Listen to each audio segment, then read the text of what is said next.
ਇਸੇ ਦੇ ਨਾਲ ਤੇ ਮੈਂ ਹਾਂ ਪ੍ਰਵੀਨ ਸ਼ਰਮਾ। ਦੋਸਤੋ, ਕੀ ਵਿਧਾਇਕ ਲੋਕਾਂ ਨੇ ਆਪਣੇ ਪਿੰਡਾਂ ਦੀ ਬੇਇੱਜ਼ਤੀ ਕਰਾਉਣ ਵਾਸਤੇ ਚੁਣੇ ਹੁੰਦੇ ਨੇ? ਕੀ ਵਿਧਾਇਕ ਦਾ ਕੰਮ ਇਹ ਹੁੰਦਾ ਕਿ ਅਫਸਰਸ਼ਾਹੀ ਦੇ ਵਿੱਚ ਖੜ ਕੇ ਪਿੰਡ ਦੇ ਵਿੱਚ 100 150 200 ਬੰਦੇ ਦਾ ਇਕੱਠ ਕਰਕੇ ਤੇ ਪਿੰਡ ਨੂੰ ਬੇਇੱਜ਼ਤ ਕਰੇ? ਕਿ ਜਿਹੜੀ ਸਰਕਾਰ ਆ ਨਵੀਂ ਚੁਣੀ ਹੋਈ ਇਨਕਲਾਬ ਵਾਲਿਆਂ ਦੀ ਸਰਕਾਰ, ਆਮ ਆਦਮੀ ਪਾਰਟੀ ਵਾਲਿਆਂ ਦੀ ਸਰਕਾਰ, ਕਿ ਇਹਨੂੰ ਆਰਟੀਆਈ ਤੋਂ ਵੀ ਡਰ ਲੱਗਦਾ ਕਿ ਸਰਕਾਰ ਤੋਂ ਕੰਮਾਂ ਦਾ ਜਵਾਬ ਲੈਣਾ, ਹਿਸਾਬ ਲੈਣਾ ਕੀ ਗਲਤ ਆ? ਅੱਜ ਇਸੇ ਗੱਲ ਤੇ ਗੱਲਬਾਤ ਕਰਾਂਗੇ।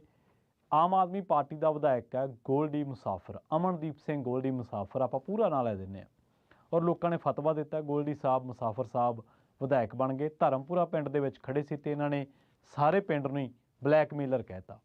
ਮਸਲਾ ਸੀ ਉੱਥੋਂ ਦੀ ਕੋਈ ਆਰਟੀਆਈ ਐਕਟਿਵਿਸਟ ਹੋਣਾ ਜਾਂ ਵੈਸੀ ਆਰਟੀਆਈ ਹੋਣਾ ਪਾਤੀ ਹੋਣੀ ਹੈ ਕਿਸੇ ਨੇ ਗਲੀਆਂ ਦੇ ਕੰਮ ਦੀ। ਤੇ ਵਿਧਾਇਕ ਸਾਹਿਬ ਬੋਲਦੇ ਤੈਸ਼ ਦੇ ਵਿੱਚ ਆ ਗਏ ਸਪੀਕਰ ਤੇ, ਕੋਲੇ ਡੀਸੀ ਸਾਹਿਬ ਵੀ ਬੈਠੇ ਸੀ, ਕੋਲੇ ਹੋਰ ਅਫਸਰਸ਼ਾਹੀ ਪ੍ਰਸ਼ਾਸਨਿਕ ਅਧਿਕਾਰੀ ਬੈਠੇ ਸੀ।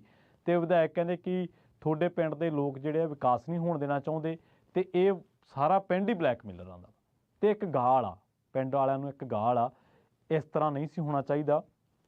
ਅਸਲ ਦੇ ਵਿੱਚ ਪਿੰਡ ਦਾ ਨਾਮ ਧਰਮਪੁਰਾ ਤੇ ਬੱਲੂਆਣਾ ਹਲਕੇ ਦੇ ਵਿੱਚ ਪੈਂਦਾ ਜਿਹੜਾ ਇਹ ਧਰਮਪੁਰਾ ਪਿੰਡ ਹੈ। ਦੋਸਤੋ, ਤੁਹਾਡੇ ਯਾਦ ਹੋਣਾ ਵਾ 2014-15 ਦੇ ਵਿੱਚ ਜਦੋਂ ਇਹ ਆਮ ਆਦਮੀ ਪਾਰਟੀ ਵਾਲੇ ਧਰਨੇ ਮੁਜ਼ਾਹਰੇ ਕਰ ਰਹੇ ਸੀਗੇ, ਕਿਉਂਕਿ ਧਰਨਾ 'ਚ ਨਿਕਲੀ ਪਾਰਟੀ ਹੈ, ਤੇ ਉਦੋਂ ਇਹ ਕੀ ਕਹਿੰਦੇ ਸੀ? ਕਹਿੰਦੇ ਬਦਲਾਅ ਆਉਣਾ ਚਾਹੀਦਾ ਤੇ ਦੇਸ਼ ਦੀ ਅਫਸਰਸ਼ਾਹੀ, ਦੇਸ਼ ਦੇ ਸਿਆਸਤਦਾਨ ਕੀ ਹੋਣੇ ਚਾਹੀਦੇ ਨੇ? ਜਵਾਬਦੇਹ। ਮਤਲਬ ਹਰ ਕੋਈ ਉਹਨਾਂ ਤੋਂ ਜਵਾਬ ਮੰਗ ਸਕੇ। ਆਰਟੀ ਇਸੇ ਕਰਕੇ ਹੀ ਹੈ। ਆਰਟੀ ਐਕਟ ਨੂੰ ਵਰਤਿਆ ਸਹੀ ਜਾਵੇ ਜਾਂ ਗਲਤ ਜਾਵੇ ਉਹ ਗੱਲ ਇੱਕ ਵੱਖਰੀ ਹੈ, ਪਰ ਆਰਟੀ ਰਾਹੀਂ ਤੁਸੀਂ ਸਰਕਾਰੀ ਮਹਿਕਮਿਆਂ ਤੋਂ ਹਿਸਾਬ ਮੰਗਦੇ ਹੋ, ਤੁਸੀਂ ਕੰਮਕਾਜ ਪੁੱਛਦੇ ਹੋ ਕਿ ਕਿਵੇਂ ਹੋਇਆ ਇਹ ਕੰਮਕਾਰ। ਤੇ ਬੀਤੇ ਦਿਨ ਤੁਸੀਂ ਦੇਖਿਆ ਹੋਣਾ ਕਿ ਆਰਟੀ ਐਕਟਿਵਿਸਟ ਨੇ ਮਾਨਿਕ ਗੋਇਲ, ਤੇ ਉਹਨਾਂ ਨੇ ਭਗਵੰਤ ਮਾਨ ਦੇ ਜਿਹੜੇ ਮੁੱਖ ਮੰਤਰੀ ਸਾਹਿਬ ਨੇ ਉਹਨਾਂ ਦੇ ਜਹਾਜ਼ਾਂ ਦੀ ਯਾਤਰਾਵਾਂ ਦਾ ਵੇਰਵਾ ਮੰਗਿਆ ਤੇ ਉਹਨਾਂ ਨੂੰ ਇਹ ਕਹਿ ਕੇ ਇਨਕਾਰ ਕਰ ਦਿੱਤਾ ਕਿ ਇਹ ਨਹੀਂ ਦਿੱਤਾ ਜਾ ਸਕਦਾ। ਤੁਸੀਂ ਖੁਦ ਉਹਨਾਂ ਚੀਜ਼ਾਂ ਲਈ ਲੜਦੇ ਰਹੇ, ਪਾਰਟੀ ਬਣਾਈ, ਔਰ ਹੁਣ ਤੁਸੀਂ ਖੁਦ ਉਹਨਾਂ ਚੀਜ਼ਾਂ ਤੋਂ ਮੁਨਕਰ ਹੋ ਰਹੇ ਹੋ। ਔਰ ਇਹ ਪਿੰਡਾਂ ਵਾਲੇ ਕੌਣ ਨੇ? ਮੈਂ ਤੁਹਾਨੂੰ ਦੱਸਦਾ ਚੰਗੀ ਤਰ੍ਹਾਂ ਪਿੰਡਾਂ ਵਾਲੇ ਕੌਣ ਨੇ। ਇਹ ਪਿੰਡਾਂ ਵਾਲੇ ਉਹੀ ਭੌਰ ਨੇ ਭਗਵੰਤ ਮਾਨ ਸਾਹਿਬ ਜਿਨ੍ਹਾਂ ਨੂੰ ਕਹਿੰਦੇ ਹੁੰਦੇ ਸੀ, ਜਿਨ੍ਹਾਂ ਨੇ ਘਰੋਂ ਪੈਸੇ ਖਰਚ ਕੇ, ਆਪਦੇ ਪੱਲਿਓਂ ਪੈਸੇ ਖਰਚ ਕੇ ਤੁਹਾਡੀਆਂ ਰੈਲੀਆਂ ਤੇ ਬੱਸਾਂ ਭੇਜੀਆਂ, ਤੁਹਾਨੂੰ ਕਾਮਯਾਬ ਕੀਤਾ। ਔਰ ਇਹਨਾਂ ਨੇ ਅਕਾਲੀਆਂ ਕਾਂਗਰਸੀਆਂ ਤੋਂ ਪਰਚੇ ਨਹੀਂ ਪਵਾਏ, ਉਹਨਾਂ ਤੋਂ ਸ਼ੋਸ਼ਣ ਕਰਾਇਆ, ਉਹਨਾਂ ਤੋਂ ਲਾਹਣਤਾਂ, ਉਹਨਾਂ ਤੋਂ ਤਾਨੇ ਮਿਹਣੇ ਸੁਣੇ। ਪਿੰਡਾਂ ਦੇ ਵਿੱਚ ਆਪਾਂ ਦੇਖਿਆ ਕਿ ਕੀ ਮਾਹੌਲ ਸੀ ਜਦੋਂ ਆਮ ਆਦਮੀ ਪਾਰਟੀ ਦੇ ਵਰਕਰ ਜਿਹੜੇ ਬੜੇ ਜਜ਼ਬਾਤੀ ਕਿਸਮ ਦੇ ਲੋਕ ਨੇ, ਔਰ ਮੈਂ ਉਹਨਾਂ ਦਾ ਕਿਸੇ ਵੀ ਗੱਲ ਦੇ ਵਿੱਚ ਪਾਰਟੀ ਉਹਨਾਂ ਦਾ ਤਿਰਸਕਾਰ ਕਰੇ, ਪਾਰਟੀ ਉਹਨਾਂ ਦਾ ਅਪਮਾਨ ਕਰੇ, ਇਹ ਗੱਲਾਂ ਆਪਾਂ ਸਹਿਣ ਨਹੀਂ ਕਰਦੇ। ਕਿਉਂਕਿ ਹੁਣ ਵੀ ਤੁਸੀਂ ਦੇਖਿਆ ਸਾਰੀਆਂ ਅਪੁਆਇੰਟਮੈਂਟਸ ਜਿਹੜੀਆਂ ਹੁੰਦੀਆਂ ਨੇ ਸਰਕਾਰ ਦੇ ਵਿੱਚ ਉਹ ਦਿੱਲੀੋਂ ਹੁੰਦੀਆਂ ਨੇ। ਤੇ ਅਸੀਂ ਹਮੇਸ਼ਾ ਇਹ ਗੱਲ ਕਹਿੰਦੇ ਕਿ ਯਾਰ ਆਮ ਆਦਮੀ ਪਾਰਟੀ ਦੇ ਜਿਹੜੇ ਵਰਕਰ ਨੇ, ਜਿਹੜੇ 2014 ਤੋਂ ਬੂਥ ਲੈਵਲ ਤੋਂ ਕੰਮ ਕਰ ਰਹੇ ਨੇ ਲਗਾਤਾਰ, ਔਰ ਇਹ ਉਹ ਲੋਕ ਨੇ ਜਿਨ੍ਹਾਂ ਨੇ ਰੈਲੀਆਂ ਦੇ ਵਿੱਚ ਬੱਸਾਂ ਭੇਜੀਆਂ, ਜਿਨ੍ਹਾਂ ਨੇ ਆਮ ਆਦਮੀ ਪਾਰਟੀ ਨੂੰ ਜਿਹੜਾ ਵਾ ਉਹ ਕਾਮਯਾਬ ਕੀਤਾ। ਔਰ ਇਹਨਾਂ ਨੇ 3 ਇਲੈਕਸ਼ਨਾਂ ਦੇ ਵਿੱਚ ਇਹਨਾਂ ਲੋਕਾਂ ਨੇ ਮਿਹਨਤ ਕੀਤੀ, 2014, 2017, 2019, 2022 ਵਾਲੇ ਦੇ ਵਿੱਚ, ਤਾਂ ਜਾ ਕੇ ਆਮ ਆਦਮੀ ਪਾਰਟੀ ਨੂੰ 92 MLA ਮਿਲੇ, ਜਿਹਦੇ ਵਿੱਚ ਇਹਨਾਂ ਦਾ ਵਰਕਰ ਦਾ ਬਹੁਤ ਵੱਡਾ ਯੋਗਦਾਨ ਹੈ। ਇਹ ਕੀ ਕਹਿ ਰਿਹਾ ਵਿਧਾਇਕ ਸਾਹਿਬ? ਇਹ ਕਹਿੰਦੇ ਕਿ ਸਾਰਾ ਪਿੰਡ ਹੀ ਬਲੈਕਮੇਲਰ ਦਾ ਵਾ। ਕਿ ਇੱਦਾਂ ਹੋ ਸਕਦਾ ਵਾ ਕਿ ਸਾਰਾ ਪਿੰਡ ਹੀ ਬਲੈਕਮੇਲਿੰਗ ਕਰਦਾ ਹੋਵੇ? ਕਿੱਦਾਂ ਹੋ ਸਕਦਾ ਕਿ ਸਾਰਾ ਪਿੰਡ ਹੀ ਬਲੈਕ ਕਰਦਾ ਹੋਵੇ? ਨਹੀਂ ਹੋ ਸਕਦਾ ਇਸ ਤਰ੍ਹਾਂ। ਮੰਨਿਆ ਕਿ ਆਰਟੀਆਈ ਦੀ ਆੜ ਤਹਿਤ ਬਹੁਤ ਸਾਰਾ ਕੁਝ ਹੋ ਰਿਹਾ, ਮੰਨਿਆ ਕਿ ਪਿੰਡ ਦੇ ਵਿੱਚ ਤਰ੍ਹਾਂ ਦਾ ਬੰਦਾ ਹੁੰਦਾ, ਪਰ ਸਾਰੇ ਪਿੰਡ ਨੂੰ ਇੱਕੋ ਰੱਸੇ ਬੰਨ੍ਹਣਾ ਕੀ ਜਾਇਜ਼ ਆ?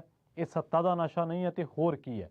ਦੂਜੀ ਗੱਲ ਇਹ ਹੈ, ਇਹ ਉਹੀ ਲੋਕ ਨੇ ਮੁਸਾਫਰ ਸਾਹਿਬ, ਗੋਲਡੀ ਜੀ, ਜਿਨ੍ਹਾਂ ਲੋਕਾਂ ਨੇ ਤੁਹਾਡੀ ਪਾਰਟੀ ਨੂੰ ਅੱਜ ਇੱਥੇ ਲਿਆਂਦਾ ਵਾ, ਵਿਧਾਨ ਸਭਾ ਭੇਜਿਆ ਤੁਹਾਡੀ ਪਾਰਟੀ ਨੂੰ, ਅੱਜ ਮਾਨ ਸਾਹਿਬ MLA ਬਣੇ ਨੇ। ਇਹ ਪਿੰਡਾਂ ਦੇ ਲੋਕ ਨੇ, ਇਹ ਪਿੰਡਾਂ ਦੇ ਉਹੀ ਲੋਕ ਨੇ ਜਿਹੜੇ ਤੁਹਾਡੇ ਸੁਪਰੀਮੋ ਦੇ ਕਹਿਣ ਤੇ ਇਹ ਗੱਲ ਕਹਿੰਦੇ ਰਹੇ ਕਿ ਹਾਂ ਮੈਂ ਕਹਿਣਾ ਕਿ ਮਜੀਠੀਆ ਨਸ਼ੇ ਦਾ ਤਸਕਰ ਹੈ। ਬਾਅਦ ਦੇ ਵਿੱਚ ਕੀ ਹੋਇਆ ਕਿ ਤੁਹਾਡਾ ਸੁਪਰੀਮੋ ਮੁੱਕਰਿਆ ਉਸ ਗੱਲ ਤੋਂ, ਮਾਣਹਾਨੀ ਦੀ ਗੱਲ ਤੋਂ, ਮਾਫੀ ਮੰਗੀ ਤੁਸੀਂ ਮਜੀਠੀਏ ਤੋਂ, ਪਰ ਇਹ ਲੋਕ ਉਦੋਂ ਵੀ ਡਟੇ ਰਹੇ। ਪਹਿਲਾਂ ਅਕਾਲੀਆਂ ਤੋਂ ਪਰਚੇ ਪਾਏ, ਫਿਰ ਕਾਂਗਰਸੀਆਂ ਨੇ ਪਾਏ, ਔਰ ਫਿਰ ਜਾ ਕੇ ਤੁਹਾਡੀ ਸਰਕਾਰ ਬਣੀ ਹੈ ਹੁਣ ਜਾ ਕੇ। ਪਰ ਤੁਸੀਂ ਵਿਕੀਪੀਡੀਆ ਦੇ ਮੁਤਾਬਕ, ਜੇ ਮੈਂ ਗਲਤ ਨਾ ਹੋਵਾਂ ਤਾਂ ਵਿਕੀਪੀਡੀਆ ਕਹਿੰਦਾ ਕਿ ਤੁਸੀਂ ਤਾਂ ਪਾਰਟੀ ਮਾਰਚ 2021 ਦੇ ਵਿੱਚ ਜੁਆਇਨ ਕੀਤੀ ਹੈ, ਤੇ ਮਾਰਚ 2021 ਤੋਂ ਪਹਿਲਾਂ ਤਾਂ ਤੁਹਾਡੇ ਵਰਕਰਾਂ ਦੇ ਨਾਲ ਬਹੁਤ ਕੁਝ ਹੋ ਹਟਿਆ ਸੀ। ਉਹ ਗੱਲ ਵੱਖਰੀ ਹੈ ਕਿ ਵੇਵ ਬਣੀ, ਵੇਵ ਦੇ ਵਿੱਚ ਤੁਹਾਨੂੰ ਵੋਟਾਂ ਪਈਆਂ, ਲੋਕਾਂ ਨੇ ਤੁਹਾਨੂੰ MLA ਬਣਾਇਆ, ਔਰ ਲੋਕ ਫਤਵੇ ਦਾ ਸਤਿਕਾਰ ਕਰਨਾ ਚਾਹੀਦਾ ਹਮੇਸ਼ਾ। ਔਰ ਦੂਜੀ ਗੱਲ ਇਹ ਹੈ, ਤੁਸੀਂ ਹਮੇਸ਼ਾ ਇਹ ਕਹਿੰਦੇ ਰਹੇ ਕਿ ਆਰਟੀ ਨੂੰ ਮਜ਼ਬੂਤ ਕਰੋ, ਦੇਸ਼ ਦੀ ਅਫਸਰਸ਼ਾਹੀ, ਦੇਸ਼ ਦੀ ਸਿਆਸਤ ਜਵਾਬਦੇਹ ਹੋਣੀ ਚਾਹੀਦੀ ਹੈ। ਉਹ ਵੇਲਾ ਤੁਸੀਂ ਭੁੱਲ ਗਏ ਜਦੋਂ ਤੁਹਾਡੇ ਮੁੱਖ ਮੰਤਰੀ ਸਾਹਿਬ ਕਹਿੰਦੇ ਹੁੰਦੇ ਸੀ ਕਿ ਸਰਕਾਰਾਂ ਪਿੰਡਾਂ 'ਚੋਂ ਚੱਲਿਆ ਕਰਨਗੀਆਂ, ਸਰਕਾਰ ਸਾਡੀ ਪਿੰਡਾਂ 'ਚੋਂ ਚੱਲੂਗੀ। ਕਿ ਪਿੰਡਾਂ ਦੇ ਵਿੱਚ ਕੰਮਾਂ ਦਾ ਹਿਸਾਬ ਮੰਗਣ ਵਾਲਿਆਂ ਨੂੰ ਤੁਸੀਂ ਬਲੈਕਮੇਲਰ ਕਹੋਗੇ? ਹੁਣ ਤੁਸੀਂ ਇਸ ਢੰਗ ਨਾਲ ਹਿਸਾਬ ਕਿਤਾਬ ਦਿਓਗੇ। ਦੂਜੀ ਗੱਲ ਇਹ ਹੈ ਕਿ ਸਰਕਾਰੀ ਮਸ਼ੀਨਰੀ ਨੂੰ ਜਵਾਬਦੇਹ ਕਰਨ ਦਾ ਵਾਅਦਾ ਹੋਇਆ ਸੀ ਕਿ ਇਸ ਤਰੀਕੇ ਨਾਲ ਸਰਕਾਰੀ ਮਸ਼ੀਨਰੀ ਨੂੰ ਜਵਾਬਦੇਹ ਕਰੋਗੇ ਤੁਸੀਂ ਲੋਕਾਂ ਪ੍ਰਤੀ ਕਿ ਸਰਕਾਰੀ ਮਸ਼ੀਨਰੀ ਬਿਠਾ ਕੇ, ਪ੍ਰਸ਼ਾਸਨਿਕ ਅਧਿਕਾਰੀ ਬਿਠਾ ਕੇ, ਡੀਸੀ ਬਿਠਾ ਕੇ, ਐਸਐਸਪੀ ਬਿਠਾ ਕੇ, ਪੁਲਿਸ ਦੇ 4 ਅਫਸਰ ਬਿਠਾ ਕੇ ਤੇ ਤੁਸੀਂ ਲੋਕਾਂ ਨੂੰ ਸ਼ਰੇਆਮ ਹਿੱਕ ਠੋਕ ਕੇ ਕਹੋ ਕਿ ਸਾਰਾ ਪਿੰਡ ਹੀ ਬਲੈਕਮੇਲਰਾਂ ਦਾ ਵਾ। ਔਰ ਧਰਮਪੁਰਾ ਪਿੰਡ ਵਾਲਿਆਂ ਨੂੰ ਇਸ ਗੱਲ ਦਾ ਜਵਾਬ ਦੇਣਾ ਚਾਹੀਦਾ ਸੀ ਵਿਧਾਇਕ ਸਾਹਿਬ ਨੂੰ ਕਿ ਤੁਸੀਂ ਸਾਰੇ ਪਿੰਡ ਨੂੰ ਕਿਵੇਂ ਕਹਿਤਾ। ਔਰ ਜੇ ਕਿਸੇ ਨੇ ਕਿਹਾ ਵਾ ਔਰ ਤੁਸੀਂ ਵਿਧਾਇਕ ਹੋ, ਜੇ ਕਿਸੇ ਨੇ ਤੁਹਾਡੀ ਬਲੈਕਮੇਲਿੰਗ ਕੀਤੀ ਹੈ ਤਾਂ ਤੁਸੀਂ ਮਾਈਕ 'ਤੇ ਆਉਣ ਤੋਂ ਪਹਿਲਾਂ ਉਹਦੇ ਪ੍ਰਤੀ ਕਾਰਵਾਈ ਕਰਾਉਣੀ ਸੀ, ਉਹ ਇੱਥੇ ਪਰਚਾ ਕਰਾਉਣਾ ਸੀ ਤੁਸੀਂ ਬਲੈਕਮੇਲਿੰਗ ਦਾ। ਤੁਹਾਡੇ ਕੋਲ ਕੀ ਪ੍ਰੂਫ ਹੈ? ਤੁਸੀਂ ਕਿਸ ਬਿਨਾਹ 'ਤੇ ਬਲੈਕਮੇਲਰ ਕਹਿ ਰਹੇ ਹੋ ਪਿੰਡ ਵਾਲਿਆਂ ਨੂੰ? ਸਾਰੇ ਪਿੰਡ ਨੂੰ ਤੁਸੀਂ ਕਿਵੇਂ ਬਲੈਕਮੇਲਰਾਂ ਦਾ ਪਿੰਡ ਕਹਿ ਰਹੇ ਹੋ? ਔਰ ਤੁਸੀਂ ਕਿਸ ਬਿਨਾਹ 'ਤੇ ਕਹਿ ਰਹੇ ਹੋ? ਜਿਹੜਾ ਬੰਦਾ ਤੁਹਾਨੂੰ ਬਲੈਕਮੇਲਿੰਗ ਕਰਦਾ ਵਾ ਉਹਦੇ ਤੁਸੀਂ ਪਰਚਾ ਪਾਓ। ਸਰਕਾਰ ਤੁਹਾਡੀ, ਪੁਲਿਸ ਤੁਹਾਡੀ, ਪ੍ਰਸ਼ਾਸਨ ਤੁਹਾਡਾ, ਜਾਂਚ ਕਰਾਓ ਕਿਹੜੇ ਬੰਦੇ ਨੇ ਕਿਹਾ ਵਾ। ਲੋਕਾਂ ਨੂੰ ਦੱਸੋ, ਲੋਕਾਂ ਨੂੰ ਕਹੋ ਕਿ ਭਾਈ ਆਹ ਬੰਦਾ ਤੁਹਾਡਾ ਆਰਟੀਆਈ ਦੇ ਆੜ ਦੇ ਹੇਠ ਬਲੈਕਮੇਲਿੰਗ ਕਰਦਾ ਵਾ। ਅਸੀਂ ਕਹਿੰਦੇ ਕਿ ਬਹੁਤ ਤਰ੍ਹਾਂ ਦੇ ਕੰਮ ਹੋ ਰਹੇ ਆ, ਇਹਦੇ ਵਿੱਚ ਕੋਈ ਦੋ ਰਾਏ ਨਹੀਂ।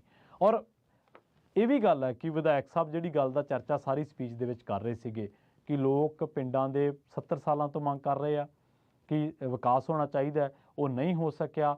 ਤੁਸੀਂ ਪਹਿਲਾਂ ਤੁਹਾਡੇ ਦਾਦੇ ਬਾਬੇ ਕਰਦੇ ਰਹੇ, 50 ਸਾਲ ਤੁਸੀਂ ਹੋਰ ਇੱਦਾਂ ਹੀ ਕਰਦੇ ਰਹਿਣਾ।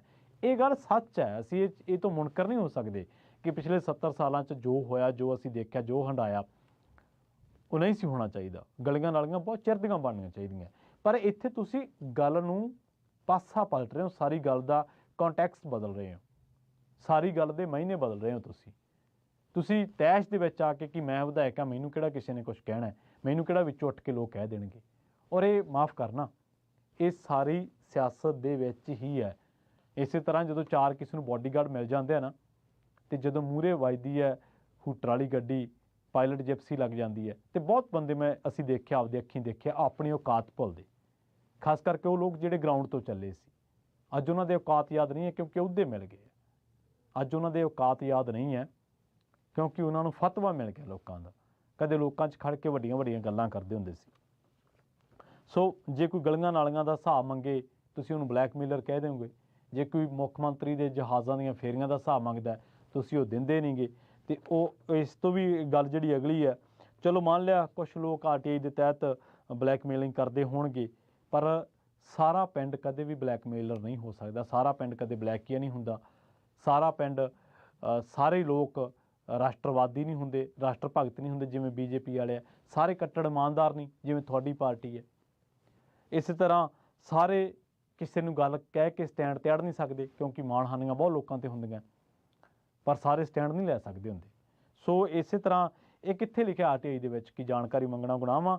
ਬਲੈਕਮੇਲਿੰਗ ਕਰਦੇ ਹੋਣਗੇ ਤਾਂ ਉਹਨਾਂ 'ਤੇ ਪਰਚੇ ਕਰਾਓ, ਉਹਨਾਂ 'ਤੇ ਕਾਨੂੰਨੀ ਕਾਰਵਾਈ ਕਰਾਓ।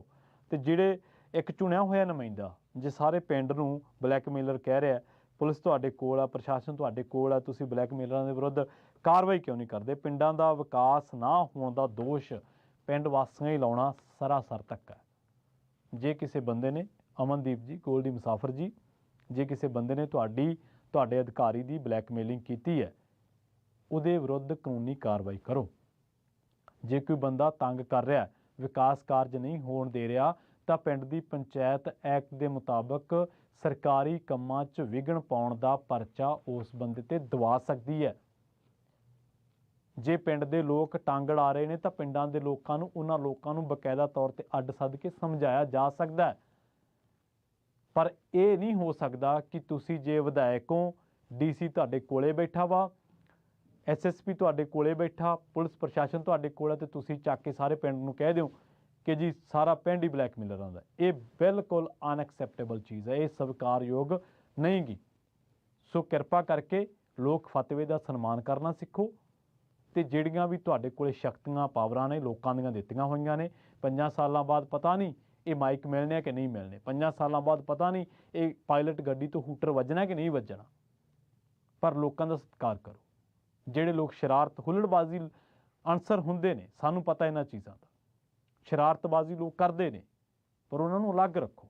ਸਾਰੇ ਪਿੰਡ ਨੂੰ ਇਕੱਠੇ ਇੱਕੋ ਰਸਤੇ ਬੰਨਣਾ ਕਿਤੇ ਵੀ ਜਾਇਜ਼ ਨਹੀਂ। ਸੋ ਅਮਨਦੀਪ ਸਿੰਘ ਗੋਲਡੀ ਮੁਸਾਫਰ ਨੂੰ ਸਮਾਂ ਰਹਿੰਦਿਆਂ ਤੇ ਉਹਨਾਂ ਦੇ ਜਿਹੜੇ ਪਾਰਟੀ ਸੁਪਰੀਮੋ ਨੇ ਉਹਨਾਂ ਨੂੰ ਸਮਾਂ ਰਹਿੰਦਿਆਂ ਆਪਣੇ ਵੱਲੋਂ ਕੀਤੇ ਵਾਅਦਿਆਂ ਦਾ ਚੇਤਾ ਜ਼ਰੂਰ ਕਰਨਾ ਚਾਹੀਦਾ। ਔਰ ਇਹ ਵਿਧਾਇਕ ਸਾਹਿਬ ਨੇ, ਮੈਂ ਇਸ ਮਸਲੇ ਦੇ ਵਿੱਚ ਇਹਨਾਂ ਦੇ ਬੱਚੇ ਨੂੰ ਲਿਆਉਣਾ ਨਹੀਂ ਸੀ ਚਾਹੁੰਦਾ। ਇਹਨਾਂ ਦਾ ਬੱਚਾ ਸਕੂਟੀ ਦੇ ਨਾਲ ਫੜਿਆ ਗਿਆ ਸੀ ਹੂਟਰ ਮਾਰਦਾ। ਖੈਰ ਉਹ ਇੱਕ ਅਲੱਗ ਮਸਲਾ ਹੈ। ਚਲੋ ਹਰ ਤੁਸੀਂ ਸਿਆਸੀ ਗੱਲਬਾਤ ਦੇ ਵਿੱਚ ਮਸਲੇ ਦੇ ਵਿੱਚ ਬੱਚਿਆਂ ਨੂੰ ਵਾੜਨਾ, ਪਰਿਵਾਰਾਂ ਨੂੰ ਇਨਵੋਲਵ ਕਰਨਾ ਚੰਗਾ ਨਹੀਂ ਹੈ। ਪਰ ਵਿਧਾਇਕ ਸਾਹਿਬ ਇਸ ਤਰ੍ਹਾਂ ਪਿੰਡਾਂ ਵਾਲਿਆਂ ਨੂੰ ਮਾੜੇ ਕਹਿਣਾ, ਬਲੈਕਮੇਲਰ ਕਹਿਣਾ, ਇਹ ਵੀ ਜਾਇਜ਼ ਨਹੀਂ ਹੈ। ਇਹ ਉਹੀ ਪਿੰਡ ਵਾਲੇ ਨੇ ਜਿਨ੍ਹਾਂ ਨੇ 2014 ਤੋਂ ਕਾਲੀਆਂ ਕਾਂਗਰਸੀਆਂ ਤੋਂ ਪਰਚੇ ਪਾਏ ਨੇ। ਇਹ ਉਹੀ ਪਿੰਡਾਂ ਦੇ ਲੋਕ ਨੇ, ਬੜੇ ਭੋਲੇ ਭਾਲੇ ਲੋਕ ਨੇ, ਜਿਨ੍ਹਾਂ ਨੇ ਲੋਕਾਂ ਦੇ ਤਾਨੇ ਮਿਹਣੇ, ਘਾਟੇ ਵਾਧੇ ਝੱਲ ਕੇ, ਹੋਰ ਬਹੁਤ ਕੁਝ ਸਹਿ ਕੇ ਤੁਹਾਡੀ ਸਰਕਾਰ ਬਣਾਈ ਹੈ। ਸੋ ਇਹਨਾਂ ਦੇ ਫਤਵੇ ਦਾ ਸਨਮਾਨ ਕਰੋ।